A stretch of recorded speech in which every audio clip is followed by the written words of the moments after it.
Today's collectible spot, we are having a look at the Disney Infinity 3.0 edition Marvel's Black Panther. Or you could be like Butterfingers here that calls him Black Cat in the review of Vision, but Black Panther is one of the new figures released from the Disney Infinity 3.0 edition. It's recommended for ages 3 and up. The artwork on the top is depicted from the figure itself down below, and the figure looks really good. Really good. Internet required for content update. Also, there's a choking hazard. Small parts not recommended for kids 3 below. As for the back, you've got a very brief read-up. Just before we do that, compatibility-wise, it's not compatible with 1.0 and 2.0 edition video game consoles. However, it is compatible with the 3.0 edition video game from the Marvel Battlegrounds playset and toy box. Read-up-wise, Wakanda's leader fights alongside the Avengers using acrobatic skills and vibranium claws. Play now in the Marvel Battlegrounds playset and Toy Box 3.0. And other figures down below. Collect all Disney Infinity figures, Power Discs, and Toy Box expansion games to get more possibilities for play. Also, you can go to www.disney.com/infinity. Spot's going to take a break and get this opened up. When we come back, we're going to get a better look at the Marvel Black Panther from Disney Infinity. There's more heading away, guys. Don't go anywhere. Stay tuned. Like with the other Disney Infinity figures, you've got yourself a code featured on the back of his collector's card. Use this web code to unlock free digital character. Visit disney.com/infinity. That's for you. You may use that. My gift to you. Back side or the front side of the card shows you what Black Panther is going to look like. Again, pretty much it's just a rendition or like an illustration of the figure itself. Lastly, also for adults, you've got a couple of warnings, things not to do, things to be careful of. Don't give this to the dog. Don't throw it at people. Just put those to the side. Okay, so let's have a look at Black Panther. He's on a similar kind of stand to Vision, actually. That almost sounds like a segue. That should be a segue. There's Vision right there.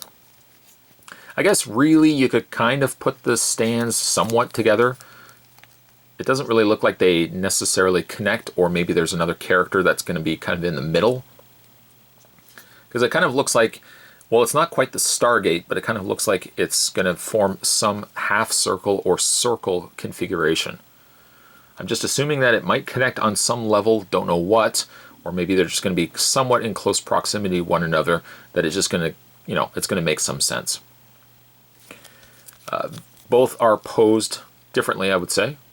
The legs are almost similar in posed, although the Black Panther's one leg is more extended out, more of a feral stance, whereas Vision is standing more upright. We've already had a look at him. We'll just kind of move him to the side. If you haven't seen the video of it, go check it out. Go on, go check it out. Okay, so let's have a look at Black Panther.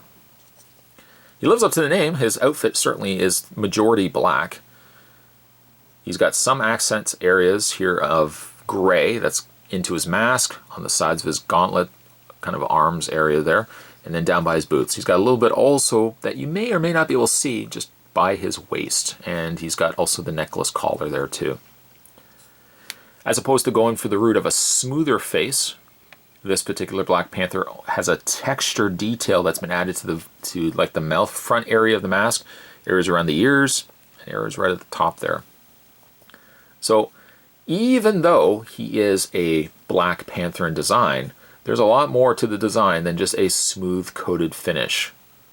Granted, there are areas to the figure, the character, that is smooth, but a lot of this textured detail is in there as well, which I quite like. Speaking of quite liking, really loving the stance of him as well. There's a presence to him which I do appreciate. On the underside, you've got Disney Infinity 3.0, Marvel and 3.0 down there listed. They don't have a lot of weight. Again, like if you're going to be using them, you would likely be using them with the Disney Infinity. I just like collecting them, to be honest. I just think that they're fun little figures, super stylized. Price point wise, they run you about $12 to $16 depending on where you get them from. Then you can get them at all different stores, from video games to Walmarts to Toys R Us's and more. The only one I have not seen yet at the time that this video is being shot is I've not seen yet Captain America, and hopefully that will change in the coming weeks. I'll kind of keep my eyes open, and hopefully I might be able to spot a new Captain America. But in the meantime, today we were having a look at the Disney Infinity Marvel's Black Panther. Stay tuned, guys. Spot's going to have more collectible spots heading your way. As always, thanks for watching. See you next time.